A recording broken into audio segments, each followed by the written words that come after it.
Sa ato mga kaigsuunan sa Negros Occidental, Negros Oriental ug Cebu, hagardas na baka, goodbye old face, welcome young and glowing skin. Ang kamunggay o moringa kay dato sa ginatawag nga vitamins A, C ug E. Mao kini ang bitamina nga taas sa antioxidant, makatabang kini og produce sa collagen ug rich niini sa mga anti-aging properties.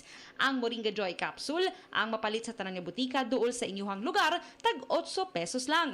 Moringa Joy, your happy capsule, happy si baby, happy mommy, happy family sa Moringa Joy. The original Koi Herbal Capsule. India Cross Andrinos, taga Nivil Hills, Barangay Busay. Ang akong edad karon kay 61 years old. Dali na kay ko kapuyon sa unang panahon niya. Kanang paggamit ako sa Koi, confident na kay ko sa kong gibati. Asa kong bana ako sang gipainom ana. Mura gani among vitamins antod karon na abot na nako og senior citizen. Sa una pa ko'y senior sa una, 50 pa ko'y mga 40 plus pa ko. Nahantod karon abot ako 61 akong bana mo 62 na siya. Daghang salamat sa original Koi Herbal Capsule. The original Koi Herbal Capsule. Day andat, nganong masulubon man kanang naong nimo? Naluoy manggug ko ni Lolo Papa Rans. Mitukar na po ang iyang hubak ko gayoma. Mitaas pag yan ang iyang blood sugar. Lakaw dayon ngadto sa butika. Pagpalit dayon og Biotrof Herbal Capsules, sigurado kung dako kinigi katabang para mahupay ang gipamati nga balatian sa imong lolo. Tungod kay ang Biotrof, bantugan na kaayong makaalim sa mga nagkalain-laing suliran sa panglawas, sud na sa dugayng panahon. Papa Rans, okay na kaya kong Lolo. Salamat kayo sa Biotrof Herbal Capsules, the wonder food supplement.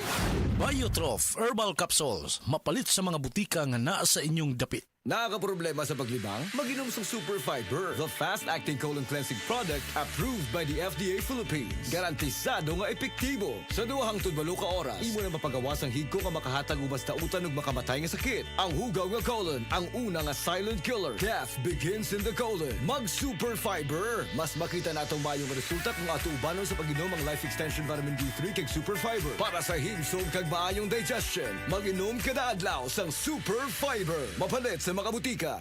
Mare, pabili nga ng sibuyas. Ipagluluto ko lang ng ulam ang kumpare mo. Saan ba nagpunta si kumpare? Ayun, nagtatayo siya barong-barong sa ilalim ng tore. Ano? Mare, mapanganib sa tore. Tama ka dyan ate, maaaring magdulot ng panganib sa buhay at perwisyo sa komunidad ang pagtayo ng bahay o anumang struktura sa ilalim ng tore o linya ng kuryente. Naku, pupunta ko muna ang kumpare mo para mapagsabihan at maitigil ang ginagawa niya. Kapag nakakita ng ganitong gawain, report agad sa 0917-847-6427 o 0918-847-6427. Isang paalala mula sa NGCP. Nibalik na ang pinakauna nga kape nga na ay vitamin D3. Karon, Vita D Plus Coffee Mix na ay reishi mushroom ug mangosteen fruit extract pa. Ang healthy nga kape og humot ug lami kaayo. Vita D Plus Coffee Mix. May kape na ka, may vitamin D3 pa ka. Mapalit sa mga butika. Pagbasa sa ikasyam na kabanata ng aklat ni Juan, pinagaling ni Jesus ang isang bulag, talata 1 hanggang 41. Sa paglalakad ni Jesus, nakita niya ang isang lalaking ipinanganak na bulag. Tinanong siya ng kanyang mga alagad, "Guro, sino po ang nagkasala at ipinanganak na bulag ang lalaking ito? Siya ba o ang kanyang mga magulang?" Sumagot si Jesus, "Ipinanganak siyang bulag hindi dahil sa nagkasala siya o ang kanyang mga magulang, kundi upang mahayag ang kapangyarihan ng Diyos sa pamamagitan niya. Kailangan gawin natin ang mga ipinapagawa ng nagsugo sa akin habang maaga pa. Malapit na ang gabi at wala nang makakagawa pagsapit niyon. Habang ako'y nasa sanlibutan, ako ang ilaw ng sanlibutan." Pagkasabi nito, dumura si Jesus sa lupa at gumawa ng putik. Pagkatapos ipinahid niya ito sa mata ng bulag. Sinabi ni Jesus sa bulag, "Pumunta ka sa deposito ng tubig sa silo at maghilamos ka roon." Ang kahulugan ng salitang silo ay sinugo. Ganun nga ang ginawa ng bulag at nang magbalik siya ay nakakakita na. Nagsalita mga kapitbahay niya at ang mga nakakita sa kanya nung siya'y namamalimos pa. "Hindi ba yan ang pulubing bulag?" Sumagot ang ilan. "Yan nga," sabi naman ng iba. "Hindi, kamukha lang." Kaya't nagsalita pa ang dating bulag, "Ako nga po yun." "Paano ka nakakita?" tanong nila. Sumagot siya, "Ang lalaking tinatawag na Jesus ay gumawa ng putik at ipinahid yon sa aking mga mata. Pagkatapos sinabi niya sa akin, pumunta ka sa silo at maghilamos. Pumunta nga ako doon at naghilamos at nakakita na ako." "Nasaan siya?" tanong nila sa kanya. "Hindi ko alam," sagot niya. Dinala ng mga tao sa mga Pariseo ang dating bulag dahil araw ng pamamahinga ng gumawa si Jesus ng putik at nang pinagaling niya ang bulag. Tinanong din siya ng mga Pariseo kung paano siya nakakita kaya't sinabi niya sa kanila, "Pinahiran niya ako ng putik sa aking mga mata. Ako'y pinaghilamos at ngayon nakakakita na ako." Ang sabi ng ilang Pariseo, "Di maaaring mula sa Diyos ang taong yon sapagkat hindi niya ipinapangili ng araw ng pamamahinga." Ngunit sinabi naman ng iba, "Paano makakagawa ng ganitong mga himala ang isang makasalanan at hindi sila magkaisa. Kaya tinanong nilang muli ang dating bulag, "At ikaw, ano naman ang masasabi mo tungkol sa kanya?" Dahil pinagaling niya ang iyong mga mata. "Isa siyang propeta," sagot niya. Ayaw maniwala ng mga Hudyo na siya'y talagang dating bulag at ipinatawag nila ang kanyang mga magulang. "Anak nga ba ninyo ito? Talaga bang siya ipinanganak na bulag? Bakit nakakakita na siya ngayon?" tanong nila. Sumagot ang kanyang mga magulang, "Anak nga namin siya at siya ipinanganak ngang bulag. Ngunit hindi po namin alam kung bakit nakakakita na siya ngayon o kung sino ang nagpagaling sa kanya. Siya na po ang tanungin nyo. May sapat na gulang siya at nakakapagsalita na para sa kanyang sarili." Ganon nga ang sinabi ng kanyang mga magulang dahil takot sila sa mga Hudyo. Alam nilang pinagkakaisa ng mga Hudyo na itiwalag sa sinagoga ang sino mang magpahayag na si Jesus ang Kristo. Ito ang dahilan kung bakit sinabi ng kanyang mga magulang siya'y nasa tamang gulang na siya ang tanungin nyo. Muli nilang ipinatawag ang dating bulag at sinabi sa kanya, "Sa pangalan ng Diyos, magsabi ka ng totoo. Alam namin ang taong yon ay makasalanan." Sumagot siya, "Hindi ko po alam kung siya'y masamang tao o hindi. Isang bagay po ang alam ko. Ako'y dating bulag, subalit ngayon ay nakakakita na." "Anong ginawa niya sa iyo? Paano niya pinagaling ang inyong mga mata?" tanong nila. Sumagot siya, "Sinabi ko na po sa inyo at ayaw naman ninyo akong paniwalaan. Bakit gusto ninyong marinig muli? Nais ba ninyong maging alagad din niya?" At siya kanilang minura. "Ikaw ay alagad niya, ngunit kami mga alagad ni Moises. Nalalaman naming nagsalita ang Diyos kay Moises, ngunit ang taong yon, hindi namin alam kung saan siya nanggaling." Sumagot ang lalaki, "Yan nga po ang nakakapagtaka. Hindi niyo alam kung saan siya nanggaling. Gayon pa man, pinagaling niya ang aking mga mata. Alam nating hindi pinapakinggan ng Diyos ang mga makasalanan, ngunit pinapakinggan niya ang mga tunay na sumasamba sa Kanya at sumusunod sa Kanyang kalooban. Doon pa man ay walang makapagpagaling ng mata ng taong ipinanganak na bulag. Wala pong magagawa ang taong yon kung siya hindi mula sa Diyos." Sumagot sila, "Ipinanganak ang makasalanan at ngayon nais mo pa kaming turuan?"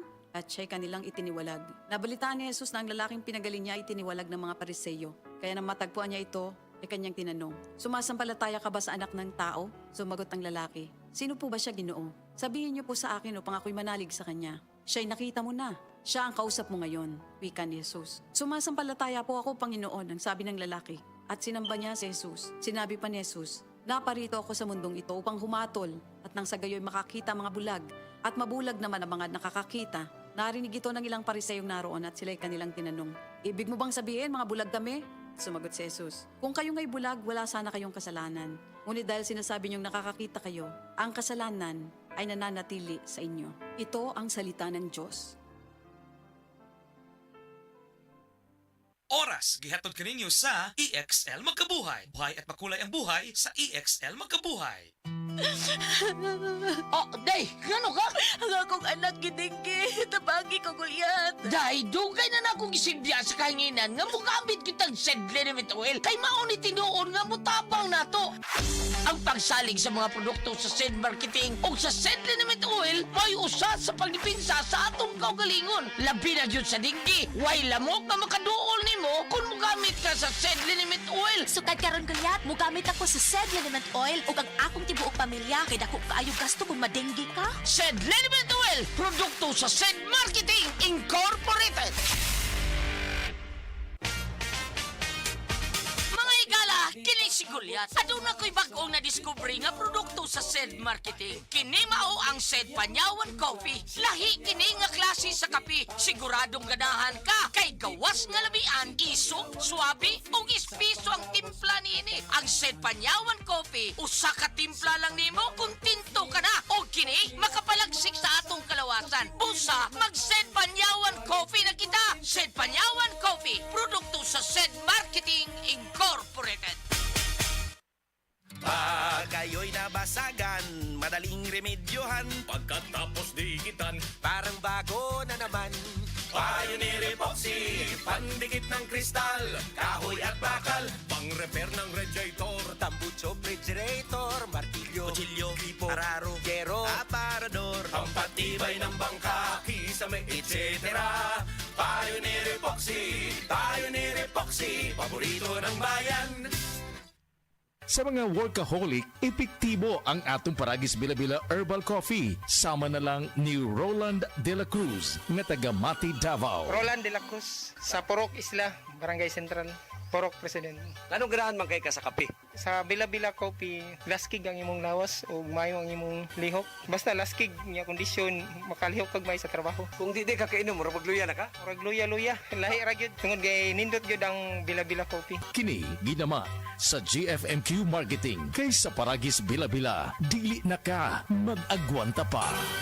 Ako si Radyoman Benji Tanghian, kining balita hatod kanato sa Paragis Bila-Bila Herbal Capsule na ilhan isip herbal nga kapsula nga makatabang og daghang benepisyo sa kalawasan. Mao kini ang all-in-one nga herbal. Makahatag og kaayuhan sa ato ang mga selula sa lawas, makatarong sa nindot nga flow og limpyuhan ang imuhang dugo nga modagkayday sa ato ang kasing-kasing. Ug karon sa atong balita. Gipang tudluan karon sa Department of Health Association of Dentists og City Health sa Dakbayan sa Naga ang mga tinun-an sa Naga City Elementary School kung unsaon ang insakto nga paglimpyo sa ngipon kininunot sa pag-abli sa kalihukan sa National Dental Health din moabot sa 785 ka mga tinun-an sa maong tunghaan. Gihimo nila ang kick-off sa programa diin ang mga tinun-an nga kindergarten hantod sa grade 6 ang ilahang gitapok og gitudluan sa kaimportante sa pag-toothbrush o gihatagan usab sila og mga dental kits. Sumala pa ni Dr. Ethel Oy, ang presidente sa Department of Health Association of Dentists, nga base sa ilahang gihimo nga pakisusi sa mga ngipon sa mga bata gikan sa kinder hangtod sa grade 2, 70%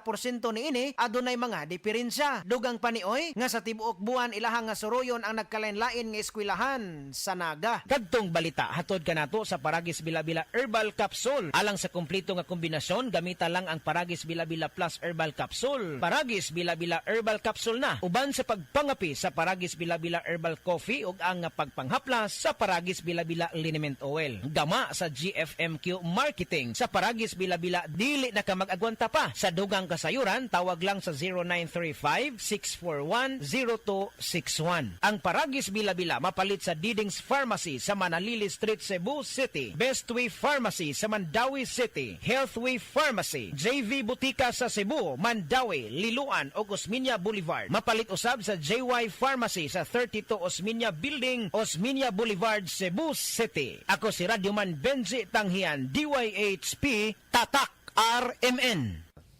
Ania, ang usa sa mga nakasulay og naayo sa iBerry. Hello! Ako si Lourdes, usa ka fruit vendor. Naadi ay ko katarata. Ingon si Doc, ipa-opera na. 80,000, di ko oy, mahal kaayo. Nagsulay ko aning iBerry. Nawala ang panganod og blurred sa akong pananaw. Murag na ay mantika sa akong mata. Epektibo sa daw ni sa katiguangan. Sa dihang nag-iBerry ko. Wala na katong panganod sa akong mata. Ug wala madayon ang paopera. Salamat sa iBerry. iBerry papalit sa Mercury, Rose Pharmacy o sa inyong mga suking butika. Amo na ng sulo mo, pre. 3 moves na lang, mati ka naman. Daw hina, naging memorya kag diskarte ko, prehaw. Pirmi lang kaya perdisi mo sa chess. Mag-Luther Max Coffee ka, pre. Nagapatan na sinis memorya kaga nagapakalma sa aton modo. Kita mo mga moves ko? Pang-grandmaster, kag chill-chill lang kay ti. Kataway sa pensar ko. Mga igala, may adlaw ka natong tanan! Kini si Kuya Gulyat ninyong adunay na ilhan nga lamian kaayong tabliya, ang Don Pepe Tabliya. Sa kaumutong kalami, walay mudili, sa Don Pepe nga tabliya, kini mao'y paborito. Mag Don Pepe. Don Pepe Tabliya, sarap ni bay. Kung makatilaw ka, magpangita ka.